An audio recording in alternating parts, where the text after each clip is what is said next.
Precisamos aqui ver onde ampliamos, só um minutinho. E vamos lá. Muito bem. Cumprimentando a todos, na pessoa do ilustre ex-advogado e juiz Aramis. Após ouvir o caro Raul, como advogado, e o caro Barão, como magistrado, quero saber onde me encaixo. O Ariano Suassuna diz que o otimista é um tolo, o pessimista um chato. Bom mesmo é ser um realista esperançoso. Vou tentar me encaixar numa das definições. Estávamos todos numa zona de conforto. Não tenho a menor dúvida disso. A reforma trabalhista chegou atrasada, veio em hora ruim, mas é muito bem-vinda. É uma lei federal e não podemos discutir lei posta, senão pelos mecanismos que a Constituição nos dá. Pouco me importa, com toda a franqueza, o que a subjetividade de um magistrado pensa, ou mesmo de um advogado como eu possa pensar. Tenho lei federal. Eu vivo em um Brasil com algumas características, e não é possível falar de nada no Brasil sem se intrometer na realidade dele. É o 5º país mais populoso do planeta, já teve a 7ª economia do planeta, hoje descamba do 9º para 10º lugar. Tem, como diz o doutor Barão, uma população em idade ativa em torno de 160 milhões e uma população economicamente ativa em torno de 84 milhões. Dos 84, já tivemos 40 milhões de pessoas com carteira de trabalho. Hoje não temos mais do que 33 milhões delas. Nós vivemos num estado que todos criticam e que emprega, depende do regime jurídico, mais de 10 milhões de pessoas. 5% vive no estado. Nosso índice de desenvolvimento humano entre 188 países é o 75º. Para que relembrem, nós temos algo como 40 milhões de analfabetos. Estatística não gosta de falar disso. E é aquele analfabeto funcional e tem o total. O funcional pensa que lê, pensa que escreve, pensa que pensa. E o total não faz nada disso. Muito bem. Dos países, das 60 melhores economias, e quem diz isso é um instituto autônomo suíço, AMD. De 60 países, nós temos o olímpico lugar de 56º. É nesse país que eu vivo. Ele é ineficiente no setor público, lugar 59º. Ele é ineficiente no setor privado, 51º, e é o campeão em atos de corrupção. É o país que eu vivo. É o mais corrupto que existe. Quem emprega neste país? Não é a Volvo, não é Bradesco, não é ninguém. Quem emprega neste país, 60% da mão de obra são pequenos e médios empresários. Pergunto, quantas empresas pequenas e médias há no país? Eu respondo, 96,3%. Essa é uma realidade. E o que é uma pequena e média empresa? Eu respondo, não me interessa o que diz a lei em termos de faturamento, 360 mil, 3 milhões e 600. Interessa em número de empregados, que é o motivo que nos traz aqui. Eu digo, pequena empresa é de 10 a 49 empregados. Média empresa de 50 a 99. Essa é a nossa realidade, esse é o Brasil que eu vivo. 70 e muitos anos depois vem uma reforma. E esta reforma veio para quê? Para dar uma areação, para tirar uma estrutura legislativa, normativa, de 70 anos atrás. Eu queria fazer um parênteses, porque essa volúpia do nosso parlamento, e não adianta questionar o parlamento, ele foi eleito por nós, ele ditou uma lei num processo legislativo. Agora, quando em 2003, no regime já do lulopetismo, se pôs à disposição dos bancos 30% da folha de pagamento de um país e dos aposentados e dos servidores públicos, não vi ninguém levantando a voz. É normal, é correto fazer. E agora, de repente, sem endorfina, nós começamos a criticar o que vemos hoje. É uma reação absolutamente prevista. Quando o presidente da Câmara de Deputados, chamado Marcos Maia, se não falha a minha memória, no apagar das luzes do seu mandato, criou uma lei dando 30% de adicional de periculosidade para o vigilante, ninguém levantou a voz. Quem está pagando isso? É o Estado. Quem está pagando isto? É o comprador privado. Quando em 1914 se deu periculosidade de 30% no salário para quem anda de lambreta na cidade, ninguém falou nada. Quando em 2008 o governo altera a CLT e de cada R$1 da contribuição sindical, 60 centavos destinados ao sindicato, 15 para uma federação, 5 para a confederação, 20%, dizia a CLT, devesse ser destinada para a capacitação da mão de obra do trabalhador nacional. Sabem os senhores quanto tempo se estuda no Brasil, na média? 7 anos e 2 meses. Não temos competência para fazer muita coisa. E dos 20%, alteram a lei e mandam a metade, 50% do arrecadado, para centrais sindicais que nem estão previstas na topografia constitucional. E ninguém fala nada. Agora, mudam a legislação trabalhista, e mudou forte, mais de 200 alterações, é o que nós temos ouvido. Na minha opinião, nós temos que fazer essa travessia, e o que a lei nos mostra? Vamos dar uma sacudida na autonomia da vontade individual. Sim, chega de tutela. Acabaram de dizer aqui que o trabalhador nacional evoluiu. A informação está aí posta para todo mundo. Mas trabalham para aquela empresa que emprega 8, 10, 15 pessoas. Deram uma chacoalhada na estrutura sindical, acabaram com uma receita que era absolutamente estimulante para deixar as coisas como estavam. E agora todo mundo diz, tem que esperar mais um pouco. Desde 43, vai ter que se estabelecer o que nós devemos estimular neste país, a liberdade de competição e o bom competidor. Chego lá em relação à advocacia. De nhapa, me perdoem a expressão, levamos um pito do legislador, nós, advogados, caro Sérgio, e os senhores magistrados, caro Ananias. E é fácil de explicar. Nós estávamos numa zona de muito conforto, o sindicato numa zona de muito conforto, a magistratura numa zona de muito conforto, e eu vou me referir a isso um pouco mais adiante. É uma lei federal, quem achar que não está boa, sobra o processo constitucional de questionamento da constitucionalidade dela. Muito bem. Muito bem. Vou falar da advocacia. Mudou o paradigma. Acabou. Acabou aquilo que fazíamos.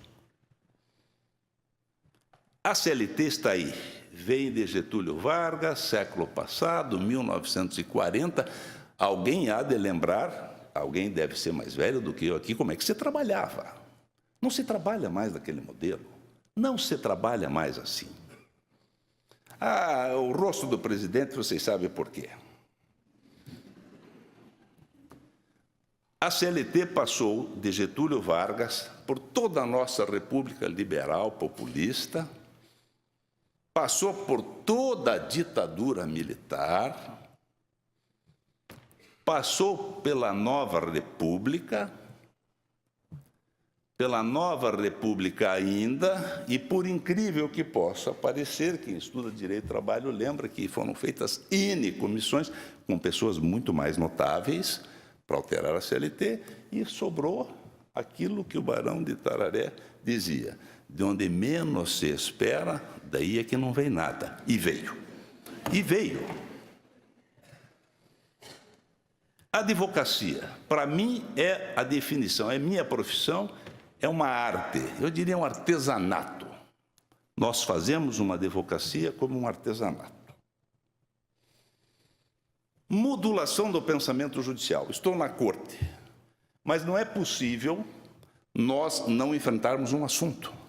Quantas obrigações, quantas criações do pensamento judicial, feito do modo menos republicano possível. Comissões de jurisprudência. Hélio, o norte é aqui.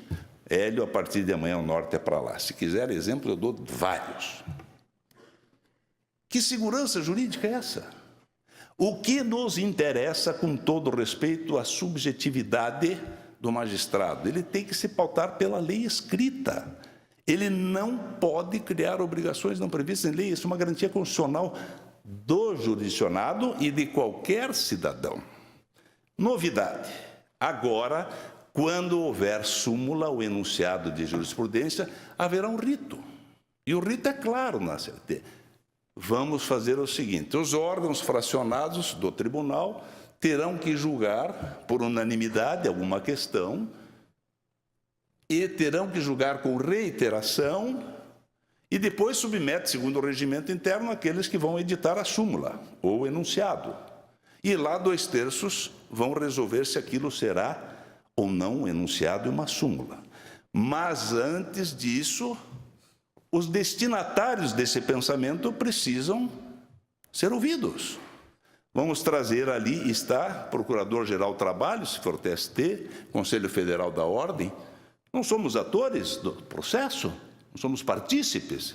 A Advocacia Geral da União e as confederações sindicais quando for para o TST. No TRT aqui, vamos chamar também o Procurador Regional, a Ordem, e vamos chamar as federações. E qual é o problema de se fazer uma audiência pública para se discutir? E um lembrete na lei eu teria sido mais incisivo. E a modulação é daqui para frente e não daqui para trás. Vou dar um exemplo. Quantas grávidas pela sinalização da súmula eu poderia ter despedido no termo da rescisão do contrato? Todas. De repente disse, não é bem assim. A gravidez, segundo o preceito constitucional, protege. E pegou todo mundo dali para frente. Ótimo, até a lei diria isso. Mas para trás a jurisprudência pode. Que poder é esse que não está claramente escrito na Carta da República? Fantástico. Modulação e não criação de obrigações não previstas em lei. Vejam aonde foi o legislador. Doutores, os senhores cumpram a lei e não criam obrigações que não estejam nela. Quer recado mais eloquente do que nós estávamos fazendo? Nós, advogados, prazos em dias úteis. Já ouvi. Vai atrasar mais. O fundamento constitucional da celeridade. Discurso. Neste ponto, Barroso está certíssimo. A Constituição Federal só não traz o amor perdido em 3 dias. No quarto, é uma grande possibilidade. Defesa escrita, acabou, agora é na audiência, não tem 5 dias, 10 dias, 15 dias. Honorários. Doutor Raul, com todo respeito, não vou fazer aqui a defesa da corporação, mas eu vivo de honorários.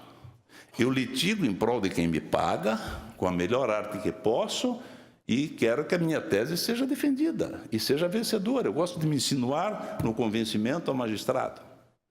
E se ganhar, o sucumbente tem que pagar honorários. Vamos acabar com esta, me perdoe a franqueza, farsa de que o hipossuficiente, quando litiga, é hipossuficiente. Ele é parte.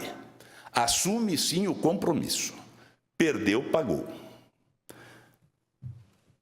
Sucumbência recíproca. Até há pouco se discutia no STJ se compensa, não compensa, não. Uma coisa é uma coisa, outra coisa é outra coisa. Vou falar disso um pouco mais adiante também. Lógico que o número de ações deve diminuir em termos de quantidade de pedidos, porque aqui já fica uma crítica ou autocrítica a nós advogados. Era só pedir a Z, Z1, Z2, ZX, vai embora. Eu ganhava um domingo remunerado, ação parcialmente procedente. Culpa também nos magistrados, julgam totalmente improcedente uma ação, custas dispensadas. É um estímulo, lógico que é um estímulo, isso ficou explícito aqui. É reclama, reclama, reclama. Nós estávamos numa zona de conforto.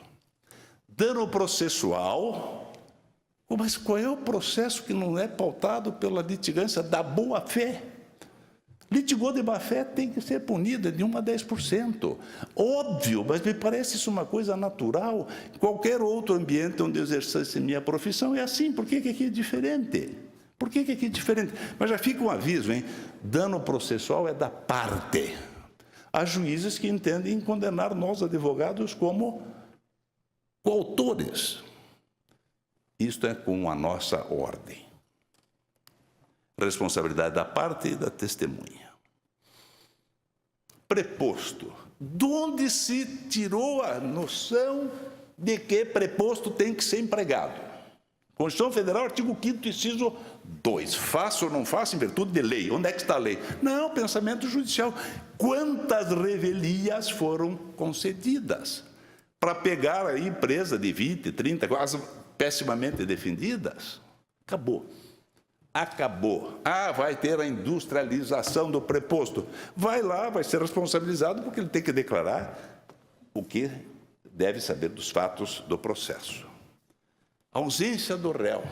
Então, estou lá, eu, advogado, depositei no processo eletrônico, só abro quando o reclamante comparecer, porque senão ele acessa o processo, depois ele entra com a petição líquida, né? Ele tem lá meu cartão, ponto, tem tudo. Não veio o preposto. Doutorzinho, só pode dizer, doutor, vamos lá que eu tenho mais que fazer.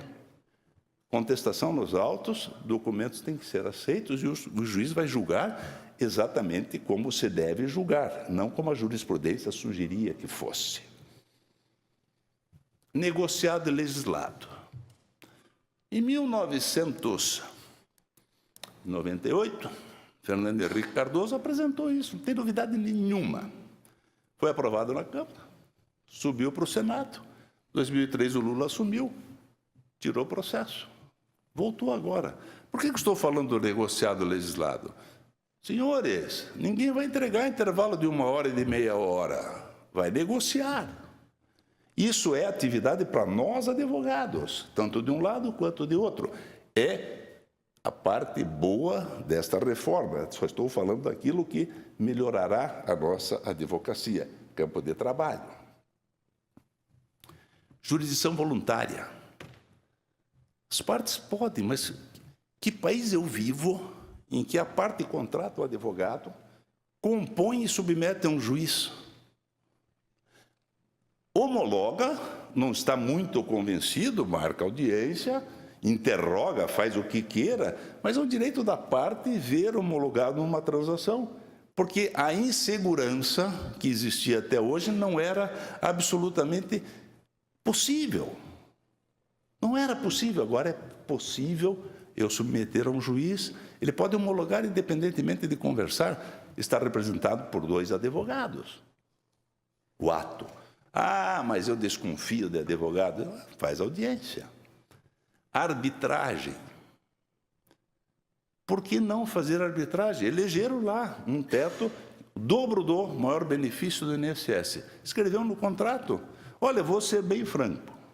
Sai mais rápido do que usar o Estado juiz. Não tenho dúvida disso. Ah, mas vai dar fraude. A pretexto de evitar fraude, nós ficamos, nesse tempo todo, nos recusando a evoluir. Execução.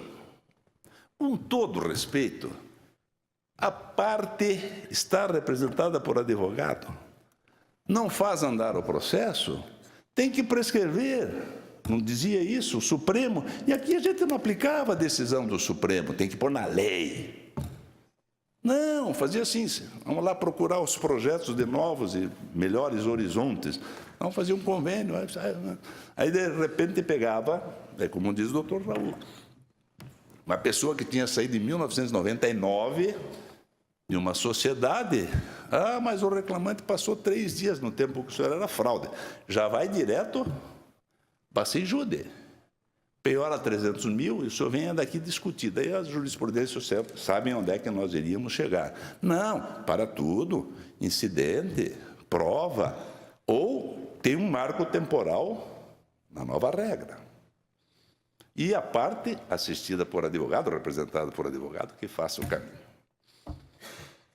E sobra, doutor Raul, o litígio. Lógico que sobra o litígio. Ouvi ontem, presencialmente, ouvi hoje, pelo YouTube, de que tudo vai ser mais judicializado.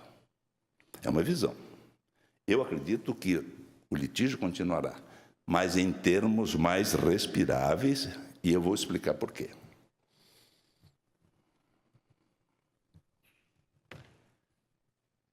Com a reforma, meus caros, nós vamos redimensionar o mercado da profissão. Não tenho a menor dúvida. Muitos profissionais sairão do mercado. Não tenho a menor dúvida disso. Não sobreviverão. Porque sobreviviam não pela arte pessoal, mas sim pelo impulso de ofício do magistrado, que tocava o processo. Ah, reclama de AZ, não acontece nada. Cuidado, não vai poder fazer. O profissional vai ter que ser qualificado. Senão o mercado traga ou draga. Mas que novidade tem isso? O cirurgião, como é que faz? O dentista, como é que faz? O engenheiro, como é que faz? E vejam que o nosso ofício despeja advogados, mas também despeja, com todo respeito, magistrados. A quantidade é a mesma. Ministério Público, a mesma. Bacharéis, então, nós temos 3, 4, 5 milhões nesta condição. O mercado precisa ser selecionado. Relação com o cliente tem que ser uma coisa muito profissional, não tem aquele negócio de o sujeito montar uma ação trabalhista e depois o reclamante se customiza na ação que foi montada, que é um fato que todo mundo conhece. Ah, pede, não acontece nada, mas doutor, não era bem assim, não. Vai lá e diz assim, vai lá que dá uma revelia. Não tem mais isso, o risco é grande. Quem é o primeiro juiz da causa? Pergunta para um advogado civil. Quem é o primeiro juiz da causa? Sou eu, advogado. Lógico que eu vou ter que sopesar com muito mais cautela o que eu vinha fazendo hoje no piloto automático, naquela zona de conforto. Contratação e remuneração do serviço, doutor Raul, mais do que nunca, com a explicação, não de que o processo judicial é uma loteria.